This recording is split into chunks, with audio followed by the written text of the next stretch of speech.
Traders at Access Bank say the Naira continued to rally this week off the back of oil prices as it gained 4 Naira 50 kobo to close at 406 Naira 50 kobo at the I&E window.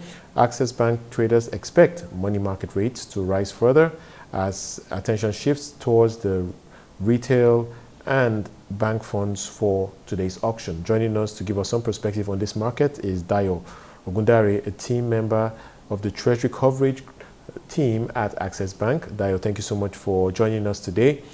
First of all, I think it's important to focus a little bit on the dynamics we saw with the FX rates, because I think some were really concerned at some point when we saw the I&E window rate move up. I think it was somewhere around 415, 416 or thereabout. But should I say, thankfully, now back to 406 and change.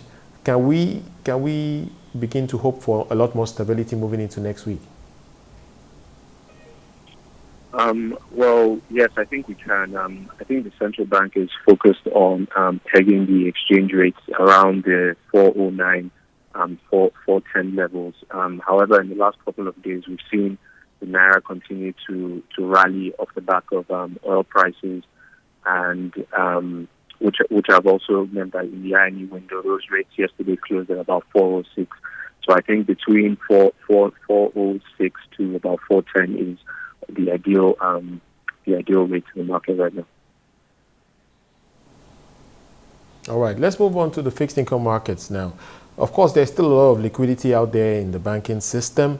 How do you see rates evolving after, if you like, some of the, should I say, unclear messaging around the dealing around OMO Treasury bills and how that relates to foreign investors? I think the central bank has now clarified its position on that. But now that that is clear, how do you see things evolving in the fixed income space? Yes, so like you mentioned, I think any uncertainty has already been cleared by the central bank. On the T-bill secondary market yesterday, it did trade on a quiet note just because of the OMO auction that we had yesterday, and where the central bank also offered about 90 billion. Much smaller offer than compared to last week across the three maturities. However, the stop rates remained unchanged from the last auction, where we're seeing 362-day close at about 10.1. I think the general census in the market is that rates will continue to increase.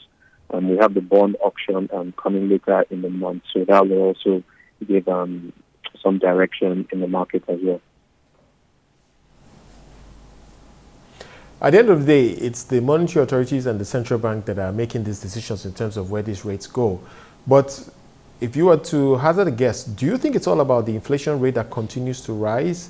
I guess it seems very awkward that we can maintain low rates if inflation continues to rise. Do you think that's at the heart of this change? Because at some point there was a feeling that we're going to be at lower rates for longer, but obviously that seems to have changed now. Yes, so I think the central bank they got a job on their hands. On one side, they've also got to manage the inflation that's increasing. I think the February numbers showed an increase again of about 17% thereabout. But at the same time, we've also got to realize that the economy is just coming out of a recession with marginal growth. And so they've got a job on their hands as to how they're going to manage both the economy and inflation. Of course, with a rising inflation, what would happen is you'd have to take a restricted monetary policy stance, but that could also affect the growth of the economy. So that's a decision that they will have to consider when making these policies.